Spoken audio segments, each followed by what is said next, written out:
Este análisis se basa en 2 de Pedro 1:19. Allí dice, tenemos la palabra profética hecha más segura. Sí, la palabra profética nos fortalece.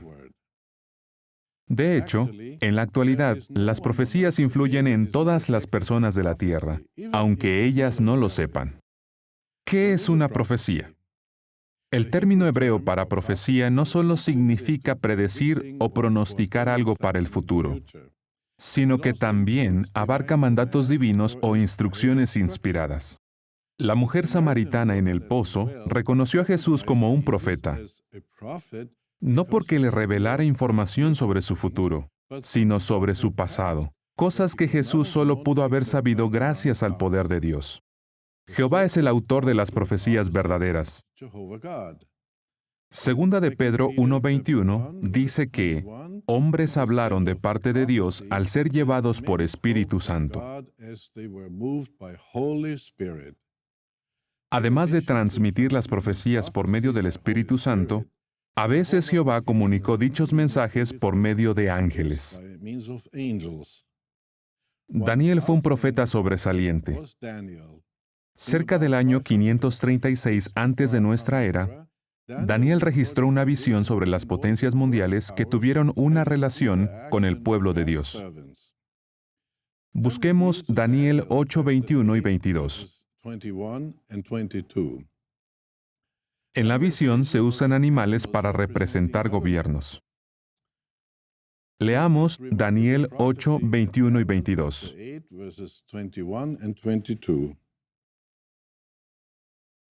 Y el macho cabrío peludo representa al rey de Grecia, y en cuanto al gran cuerno que estaba entre sus ojos, representa al primer rey. Y puesto que ese fue quebrado, de modo que hubo 4 que finalmente se levantaron en lugar de él, hay 4 reinos de su nación que se pondrán de pie, pero no con su poder. Es interesante que la Biblia mencione a Grecia. Cuando esta nación, representada por un gran cuerno, se convirtió en potencia mundial, el macedonio Alejandro Magno era el gobernante.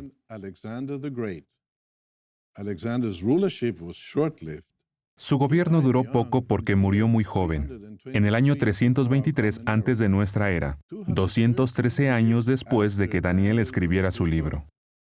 El ángel de Jehová le había dicho a Daniel que 4 reinos de esa nación se levantarían en lugar del imperio griego. En el capítulo 11, versículo 4, se especifica que las 4 regiones no pasarían a sus descendientes. ¿Apoyan los hechos históricos estas profecías? Sí. Los 2 hijos de Alejandro, de mujeres diferentes, Heracles y Alejandro IV, fueron asesinados antes de llegar a la edad adulta. ¿Verdad que es impresionante la precisión con la que se cumplió la profecía de que el dominio de Alejandro no pasaría a su descendencia? Además, se predijo que el imperio de Alejandro se dividiría en 4 reinos. ¿Se cumplió eso también? Sí. La historia menciona a 72 líderes militares comandados por Alejandro Magno. Pero la profecía hablaba de que solo 4 gobernarían en su lugar. Después de la muerte de Alejandro, hubo una serie de feroces batallas entre estos líderes militares. Finalmente, tal y como lo había predicho la Biblia, solo 4 dinastías gobernaron. La primera, la del general Casandro, hijo de Antípatro, en Macedonia y Grecia. La segunda, la del general Lisímaco, en Asia Menor y la Tracia europea. La tercera, la del general Seleuco Nicátor, el conquistador que tomó Babilonia, Media, Siria, Persia y las provincias orientales hasta el río Indo. Y la cuarta, la del general Ptolomeo Sóter, hijo de Lago, quien tomó Egipto, Libia, Arabia, Palestina y Celesiria. Los 4 generales se autoproclamaron reyes alrededor del año 305 antes de la era común, 18 años después de la muerte de Alejandro. La profecía incluyó tantos detalles que su cumplimiento es una prueba innegable de que Dios la inspiró.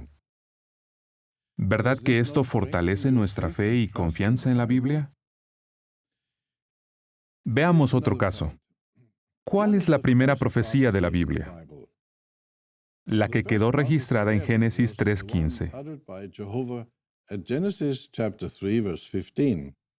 Allí Jehová predijo que la descendencia de su esposa simbólica, la parte celestial de su organización, aplastaría a Satanás y a su descendencia para liberar a la humanidad.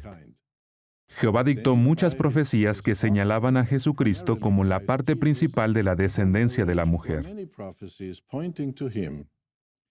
Revelación 19:10 dice: el dar testimonio de Jesús es lo que inspira el profetizar, o literalmente, es el espíritu de la profecía. ¿Qué significa esto? Que todos los mensajes de Dios acerca del Mesías que anunciaron sus siervos apuntaban a su Hijo.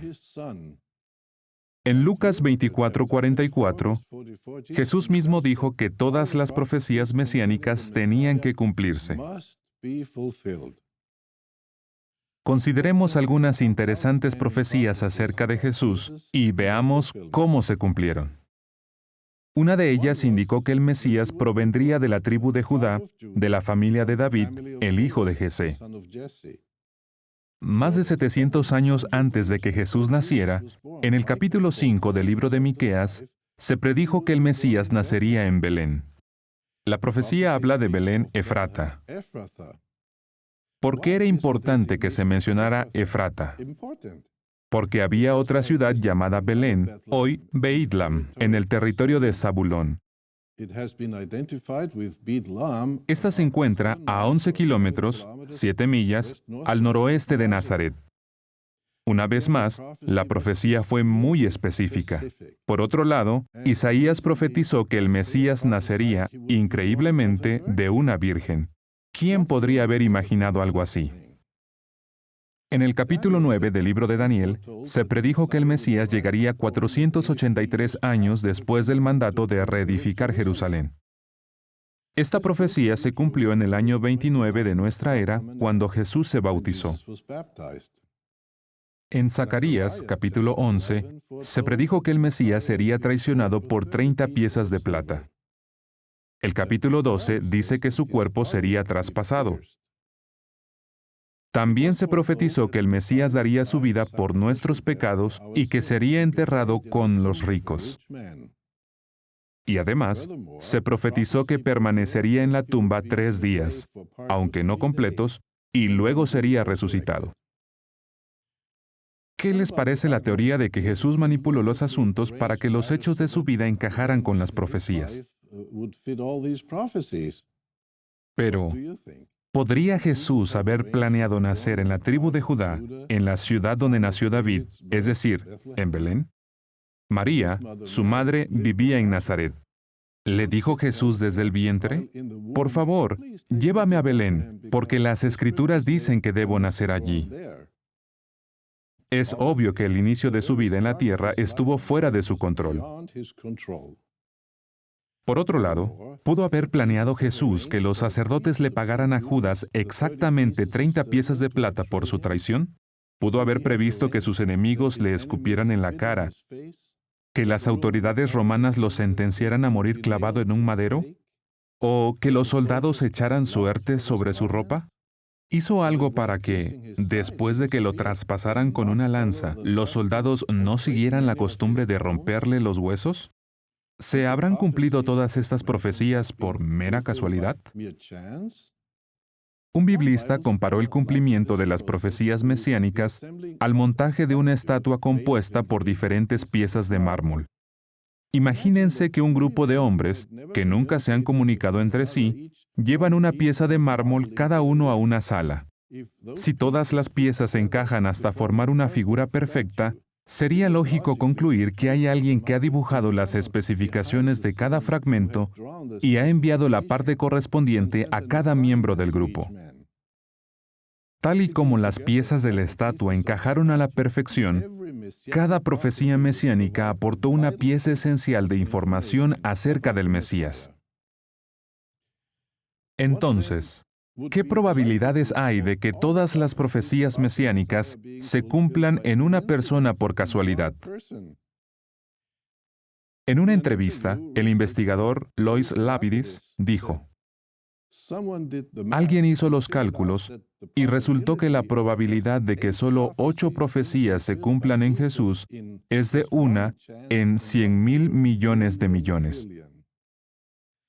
Para llegar a esa cifra sumando, en lugar de multiplicando, tendríamos que escribir 1,000,000 y luego copiar esa cantidad 1,000 millones de veces. Para entender mejor la idea, el investigador puso el siguiente ejemplo.